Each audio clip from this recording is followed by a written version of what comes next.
একটা সময়ের পর মানুষ জীবনের খাতা খুলে বসবেই।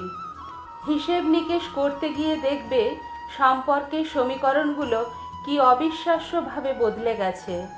বাবা মায়ের কাছে যে ছেলেটা খুব আদরের ছিল, সেই ছেলেটাও একদিন বেকার তকমা পেয়ে যাবে।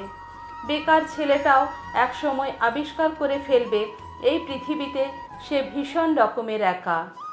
দুজন ছেলের মধ্যে বাবা মাও কত সহজেই তফাৎ করে ফেলবে তুমি বুঝতেই পারবে না। রোজগেরে ছেলেটাকে বাবা মা যতটা সহজে আপন করে নেবে, চাকরি না পাওয়া বা কম রোজগার করা বা বেকার ছেলেটা বাবা মায়ের কাছে মূল্যহীন হয়ে যাবে। আবার এক সময়ের সেরা প্রেমিকের আখ্যা পাওয়া পুরুষটি ভালো চাকরি পেল না বলে অযোগ্য বলে প্রমাণিত হবে। অথচ কি নিবিড় প্রেমে ভরা ছিল একদিন। কিংবা ওই মেয়েটা দেখতে অসুন্দর বলে কিছুতেই যার বিয়ে দিতে পারছে না, বাবা মায়ের কাছে অতি আদরের কন্যাটিও হয়ে ওঠে আস্ত একটা বোঝা। একটা সময়ের পর বাবা মাও আর আপন থাকে না। কি অদ্ভুত জীবন! আমরা ভাবি এক, হয় আর এক। জীবন পাটিগণিতের মতো সহজ সরল অঙ্ক নয়, যেখানে 9 আর 6-এর যোগফলে 15 দাঁড়াবে। জীবনের অঙ্কটা একটু জটিল। কত সহজেই সব কিছু 9-6 হয়ে যায়।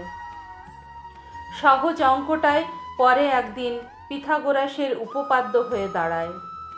সম্পর্কের সমীকরণ বদলে গিয়ে উপলব্ধি হবে এ জীবনে কেউ কারো নয়, কেউ আপন নয়।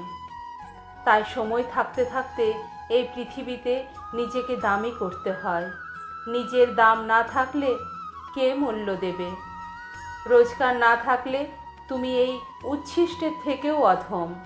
আজকাল রূপ, যোগ্যতা, অর্থ দিয়ে বিচার চলে মানুষের।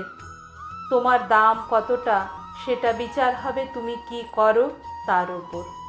তোমার ডেজিগনেশন যত নিচে, তোমার মূল্য তত নিচে। সংসারে উদয়স্ত পরিশ্রম করেও, নিজেকে ঢেলে বেড়ে দিয়েও যদি তোমার রোজগার না থাকে, তুমি বিগ জিরো। আর তুমি যদি বাড়ির বউ হও, তোমার ইনকাম যদি না থাকে, তোমাকে শুনতেই হবে বাড়িতে সারাদিন শুয়ে বসে থেকে করোটা কি। একটা সময়ে এসে দেখবে জীবনের হিসেব কিছুতেই আর মিলছে না। নিজেকে দোষ দেবে শুধু। সব কিছু ভুল বলে প্রমাণিত হবে। মনে মনে বলবে জীবনে কী বা পেলাম। এটাই যদি জীবন হয়, জানবে এই নিয়মের পরিবর্তন প্রয়োজন। আর সেই পরিবর্তনটা করতে পারবে তুমি নিজেই। প্রথম থেকেই নিজেকে মূল্য দাও, নিজেকে দামি করো, নিজেকে প্রতিষ্ঠিত করো।